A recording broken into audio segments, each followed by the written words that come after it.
अस्सलाम वालेकुम फ्रेंड्स। जैसा कि आप जानते ही होंगे, जे एंड के बैंक के अंदर 278 न्यू वैकेंसियाँ निकली हुई हैं। अगर आप डिग्री कैंडिडेट हो तो आप इन वैकेंसियों के लिए अप्लाई कर सकते हो।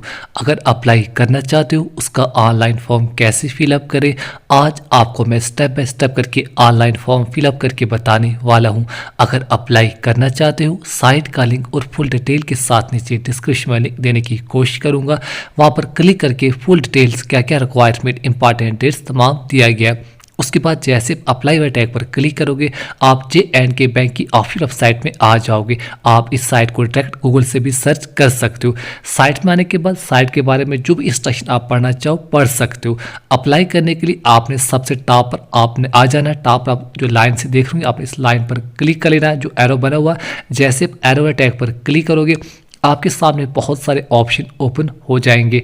अबाउट अस, कॉन्टैक्ट अस, इसके नीचे आप ऑप्शन देख रहे होंगे कैरियर्स। अब आपने कैरियर्स वाले टैग पर क्लिक कर देना है। अगर आप इन वैकेंसी के लिए अप्लाई करना चाहते हो तो आपने कैरियर्स वाले टैग पर क्लिक कर देना है। जैसे आप कैरियर्स वाले टैग पर क्लिक करोगे आपके सामने जे एंड के बैंक का न्यू पेज ओपन हो जाएगा। यहाँ पर जो न्यू वैकेंसियाँ निकली हुई हैं उनका नोटिफिकेशन आपको पढ़ने को मिल जाएगा। मैं रेकमेंड करूँगा अप्लाई करने से पहले आप एक बार ऑप्शन नोटिफिकेशन ज़रूर पढ़ लीजिए। उसके बाद अगर अप्लाई करना चाहते हो तो आपने apply online for engagement for apprentice poster tag पर क्लिक कर देना। अप्लाई टैग पर क्लिक करने से पहले मैं रेकमेंड करूंगा आपने पहले, अगर आपने अप्रेंटिस के लिए पहले अप्लाई नहीं किया तो पहले आप एक वन टाइम अप्रेंटिस के लिए अप्लाई कीजिए। मैं ऑलरेडी से अप्रेंटिस के लिए अप्लाई कर चुका हूं। मैं यहाँ पर apply online for engagement of apprentice वाले टैग पर क्लिक कर देता हूं। जैसे अप्लाई वाले टैग पर क्लिक करोगे आपके सामने एक न्यू पेज ओपन हो जाएगा। यहाँ पर फॉर्म की स्टार्ट डेट, लास्ट डेट वगैरह मेंशन की गई है। अगर आप ऑलरेडी से रजिस्टर हो तो आप लॉगिन करके फॉर्म को फिलअप कर सकते हो। अगर आप फ्रेश कैंडिडेट हो, पहली बार साइट में गए हो तो आपने click here for new registration वाले टैग पर क्लिक कर देना। Fresh candidate click here for new registration वाले टैग पर क्लिक करेंगे। जैसे आप click here for new registration वाले टैग पर क्लिक करोगे आपके सामने फर्स्ट पेज ओपन हो जाएगा। यहाँ पर आपने स्टेप 1, 2, 3, 4, 5, 6 स्टेप में पूरे फॉर्म को कंप्लीट करना पड़ेगा। अब आप खुद का या किसी भी अदर कैंडिडेट का फॉर्म फिलअप कर रहे हो, फर्स्ट कॉलम में उस कैंडिडेट का अपने नाम मेंशन कर देना है। ध्यान रहे फर्स्ट कॉलम में सिर्फ फर्स्ट नेम मेंशन करने के बाद दोबारा से कन्फर्म फर्स्ट नेम में उसी फर्स्ट नेम को आपने दोबारा से रिपीट कर लेना है। फर्स्ट नेम आपने 2 बार मेंशन करना है। ध्यान रहे नाम आपने वही मेंशन करना है जो आपकी 10th क्लास की मार्कशीट पर मेंशन होगा। फर्स्ट नेम 2 बार मेंशन करने के बाद अगर आपका कोई भी मिडिल नेम है तो आपने अपने मिडिल नेम को 2 बार मेंशन कर देना है। अगर आपका मिडिल नेम नहीं है तो आपने मिडिल नेम को ब्लैक छोड़ के लास्ट कॉल में अपना लास्ट नेम मेंशन करने के बाद दोबारा से कंफर्म लास्ट नेम में उसी नाम को आपने दोबारा से रिपीट कर लेना है। फर्स्ट नेम अलग से, मिडिल नेम अलग से और लास्ट कॉल में अपना लास्ट नेम आपने मेंशन कर देना है। ध्यान रहे नाम आपने वही मेंशन करना है जो आपकी 10th क्लास की मार्कशीट पर मेंशन होगा। इसके अलावा जिस भी कैंडिडेट का फॉर्म फिलअप करे हो उस कैंडिडेट का अपने 10 डिजिट मोबाइल नंबर मेंशन करने के बाद कन्फर्म मोबाइल नंबर में उसी मोबाइल नंबर को आपने दोबारा से रिपीट कर लेना है।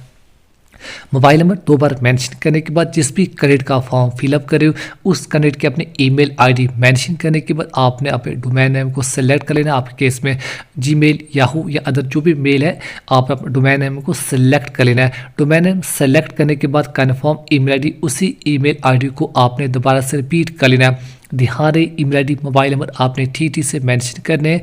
इसी पर तमाम इन्फॉर्मेशन बाद में आपको दी जाएगी। नीचे कैप्चा कोड, सिक्योरिटी कोड, फिर कोड फिलअप करने के बाद नीचे आपने सेव एंड नेक्स्ट टैग पर क्लिक कर देना है। सेव एंड नेक्स्ट टैग पर क्लिक करने से पहले आप अपना नाम, मोबाइल नंबर, ईमेल आईडी आप एक बार जरूर चेकआउट कीजिए। अगर कोई भी मिस्टेक है अभी भी आप इन स्टेप में एडिट वगैरह कर सकते हो।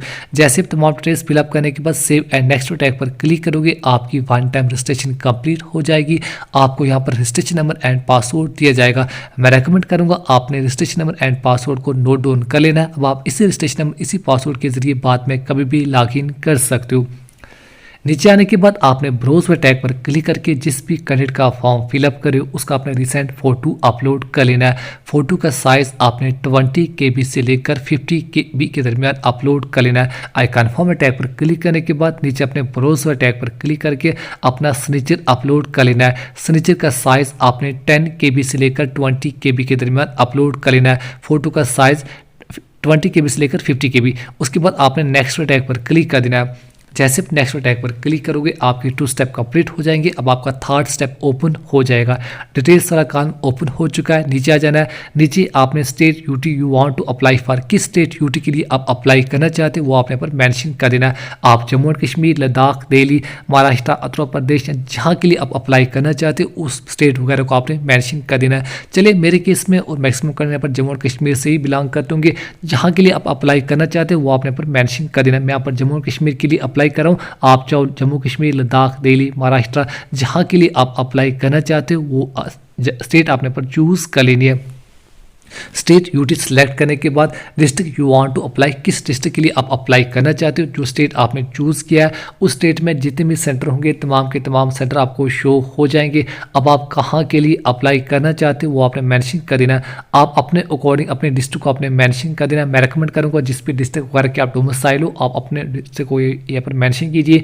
स्टेट, उसके बाद डिस्ट्रिक्ट का नाम मैंशन करने के बाद लोकल लैंग्वेज, जो डिस्ट्रिक्ट आपने चूज़ किया है उस डिस्ट्रिक्ट के अपनी लोकल लैंग्वेज का आना ज़रूरी है। तो आप अपने अकॉर्डिंग आपके केस में जो भी आपकी लोकल लैंग्वेज है, कश्मीरी, डोगरी, हिंदी, उर्दू, इंग्लिश, आप अपने अकॉर्डिंग ही मेंशन कीजिए। चलिए मेरे केस में उर्दू, मैं उर्दू को चूज़ कर रहा हूँ। याद है जो लैंग्वेज आपने सिलेक्ट की है उस लैंग्वेज में आपको रीड, राइट एंड स्पीक वगैरह आना चाहिए। तो मेरे केस में यहाँ पर मैं यस कर लेता हूँ। आपने जो भी लैंग्वेज आपने सिलेक्ट की है उसमें आपको रीड, राइट एंड स्पीक आना चाहिए। नीचे अगर आपके पास कोई भी कैटेगरी है तो आपने कैटेगरी को ज़रूर मेंशन कर देना है। SC, ST, OBC, EWS अगर नहीं है तो आप डायरेक्ट जनरल यानी UR में अप्लाई कर सकते हो। मैं रेकमेंड करूंगा आपके केस में कोई भी कैटेगरी है तो आपने कैटेगरी को ज़रूर मेंशन कर देना है। अगर आप फिजिकल कैंडिडेट हो तो आप यस मेंशन कीजिए, अदरवाइज आप पर नो मेंशन कर देना है। नीचे आप इन कॉलम को ब्लैंक छोड़ सकते हो, एक ही कॉलम आप फिलअप कीजिए। यहाँ पर जो you are person with disability तो अगर हो तो आप यस मेंशन कीजिए, अदरवाइज आप पर नो मेंशन कर सकते हो। मेरे केस पर नो आ रहा है। नो मेंशन करने के बाद आपने नीचे आ जाना है। यहाँ पर रिलीजन टू विच बिलोंग, जिस भी रिलीजन वगैरह से आप बिलोंग करते हो आप अपना रिलीजन यहाँ पर मेंशन कर देना है। तमाम के तमाम रिलीजन आपको शो हो जाएंगे। अब आप जिस भी रिलीजन वगैरह से बिलोंग करते हो आपने अपना रिलीजन सिलेक्ट कर लेना है। अगर आप माइनॉरिटी रिलीजन से बिलोंग करते होंगे तो आपने यस मेंशन कर देना है, अदरवाइज आप पर नो मेंशन कर सकते हो। नेशनल इंडियन ही आएगा। सेंटर ऑफ एग्जामिनेशन आपने चूज़ कर लेना। अलग अलग सेंटर आपको दिए गए, मैं रेकमेंड करूंगा इनमें से जो भी आपका लोकल नज़दीक का सेंटर पार्ट होगा आपने वही चूज़ कर लेना। अगर आप जम्मू और कश्मीर के अलावा किसी अदर स्टेट वगैरह से फॉर्म को फिलअप करें इनमें से जो भी आपका लोकल नज़दीक का सेंटर वगैरह पार्ट होगा आपने वही चूज़ कर लेना। आप अपने एड्रेस के मुताबिक इनमें से जो भी आपका लोकल नज़दीक का सेंटर होगा वही आपने सेलेक्ट कर लेना है। सेंटर आप बाद में चेंज नहीं कर पाओगे। एग्जामिनेशन सेंटर बिल्कुल ध्यान से मेंशन कीजिए। एग्जामिनेशन सेंटर ध्यान से सिलेक्ट करने के बाद नीचे जिस भी कैंडिडेट का फॉर्म फिलअप करे उस कैंडिडेट के अपने डेट ऑफ बर्थ को मेंशन कर देना है। पहले डेट, उसके बाद मंथ, उसके बाद ईयर ऑफ बर्थ आपने सेलेक्ट कर लेनी है। ध्यान रहे डेट ऑफ बर्थ भी आपने वही मेंशन करनी है जो आपकी 10th क्लास की मार्कशीट पर मेंशन होगी। पहले डेट, उसके बाद मंथ, उसके बाद ईयर ऑफ बर्थ आपने सेलेक्ट करनी है। डेट ऑफ बर्थ कॉलम बिल्कुल ध्यान से मेंशन कीजिए। इसके अलावा मेल या फीमेल कैंडिडेट जो भी फॉर्म को फिलअप कर रहा या रही है आप अपने अकॉर्डिंग मेंशन कर सकते हो। बोथ मेल फीमेल आप इन वैकेंसियों के लिए अप्लाई कर सकते हो। अगर ट्वाइस ब्रदर सिस्टर हो तो आप यस, अदरवाइज आपने नो मेंशन कर देना है। इसके अलावा मैरिड अनमैरिड जो भी फॉर्म को फिलअप कर रहा या रही आप अपने अकॉर्डिंग ही मेंशन कर सकते हो। नीचे जिस भी कैंडिडेट का फॉर्म फिलअप करे उसका अपने पहले फादर नेम मेंशन कर देना है, उसके बाद उस कैंडिडेट का अपने मदर नेम मेंशन कर देना है। ध्यान रहे father name and mother name भी आपने वही मेंशन करना है जो आपकी 10th क्लास की मार्कशीट पर मेंशन होगा। मैं ऑलरेडी आपको कह चुका हूँ आपका नाम, parentage and date of birth आपने वही मेंशन करना है जो आपकी 10th क्लास की मार्कशीट पर मेंशन होगा, अदरवाइज आपका फॉर्म रिजेक्ट भी हो सकता है। नीचे आपने 1 बाय 1 करके फुल लोकल एड्रेस मेंशन कर देना है। पहले लोकल एड्रेस, उसके बाद डिस्ट्रिक्ट का नाम, स्टेट का नाम विद पिन कोड आपने मेंशन कर देना है। अगर आपका parameter address capital address same है तो आपने same as capital address tag पर क्लिक कर देना है। इन केस अगर आपका अलग से है तो आप अलग करके भी मेंशन कर सकते हो। नीचे GST इनवाइस आप अपने पैरामीटर एड्रेस कैपिटल एड्रेस इनमें से कोई भी एक आप सेलेक्ट कर सकते हो। मैं अपने पैरामीटर एड्रेस चूज़ करूँ, जितनी अमाउंट आपसे काटी जाएगी वो अमाउंट आपको शो हो जाएगी। नीचे आपने सेव एंड नेक्स्ट टैग पर क्लिक कर देना है। जैसे आप सेव एंड नेक्स्ट टैग पर क्लिक करोगे आपके सामने एजुकेशन का कॉलम ओपन हो जाएगा। यहाँ पर जिस भी कैंडिडेट का फॉर्म फिलअप करे उसकी अपने डिग्री की क्वालिफिकेशन को मेंशन कर देना है।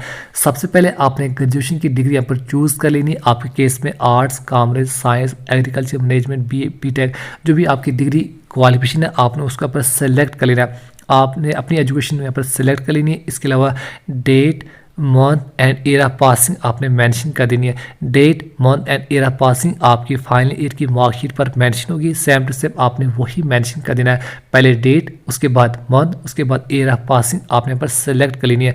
डेट ऑफ पासिंग आपने वही मेंशन करनी है जो आपकी फाइनल ईयर की मार्कशीट पर मेंशन होगी।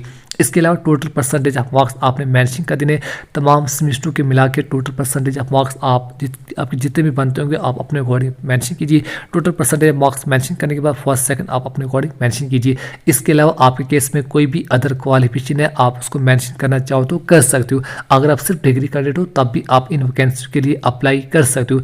डिग्री क्वालिफिकेशन आप जरूर से मेंशन कीजिए। इसके अलावा अदर क्वालिफिकेशन आप फिलअप करना चाहो तो कर सकते हो। नीचे आपके केस में कोई वर्क एक्सपेरिमेंट या फिर अप्रेंटिस में पहले अपने किसी बैंक वगैरह में आपने पहले जॉब वगैरह की है तो आप पर यस मेंशन कर सकते हो, अदरवाइज आप पर नो मेंशन कर सकते हो। इसके अलावा आप केस में कहीं भी एक्सपेरिमेंट वगैरह है तो आप एम्प्लॉयमेंट का नाम, डेजिग्नेशन कहाँ से लेकर कहाँ तक आप में तमाम डिटेल्स यहाँ पर मेंशन कर देनी। अगर नहीं है तो आप इन कॉलम को ब्लैंक छोड़ के नीचे आ सकते हो। आपका लोकल लैंग्वेज का आना ज़रूरी है। इसके अलावा जिस लैंग्वेज में आपको रीड, राइट एंड स्पीक वगैरह आती होगी उस लैंग्वेज को आप यहाँ पर मेंशन कर सकते हो। जिस लैंग्वेज आपको रीड, राइट एंड स्पीक वगैरह आती होगी उस बॉक्स पर टिक मार्क लगाने के बाद नीचे अपने सेव एंड नेक्स्ट टैग पर क्लिक कर देना है। तमाम क्वालिफिकेशन मेंशन करने के बाद जैसे आप सेव एंड नेक्स्ट टैग पर क्लिक करोगे आपके सामने लगभग लास्ट पेज ओपन हो जाएगा। यहाँ पर जितनी भी डिटेल्स अभी तक आपने मेंशन की होंगी तमाम की तमाम डिटेल्स आपको शो हो जाएंगी। आपका नाम, parentage, date of birth, mobile number, email ID, local address, आपकी एजुकेशन क्वालिफिकेशन, इसके अलावा जितनी भी अदर डिटेल्स अभी तक आपने मेंशन की हैं तमाम की तमाम डिटेल्स आपको शो हो जाएंगी। अगर तमाम डिटेल्स ठीक है तो आप नीचे आने के बाद आई एग्री व टैग पर क्लिक करने के बाद नीचे आपसे पूछा गया कि आपने पहले अप्रेंटिस के लिए अप्लाई किया है। अगर किया है तो आपने यहाँ पर यस मेंशन करने के बाद कैंडिडेट जो आपको कोड ऑफर दिया गया है वहाँ पर मेंशन कर देना। अगर आप अभी तक आपने यहाँ पर अप्रेंटिस के लिए अप्लाई नहीं किया तो आपने पहले अप्रेंटिस के लिए पहले अप्लाई कर लेना है।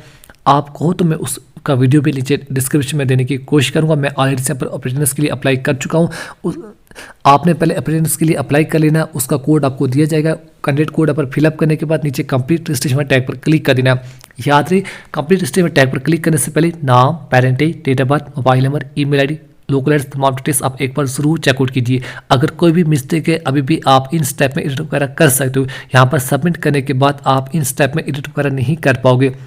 इसके अलावा जो अप्रेंटिस के लिए आपने अप्लाई किया है अगर नहीं किया तो पहले अप्रेंटिस के लिए अप्लाई कीजिए। वहाँ पर आपको कैंडिडेट कोड दिया जाएगा, वो कैंडिडेट कोड आपको पर फिलअप करना पड़ेगा। उसके बाद ही अपने कंप्लीट रजिस्ट्रेशन टैग पर क्लिक कर देना है।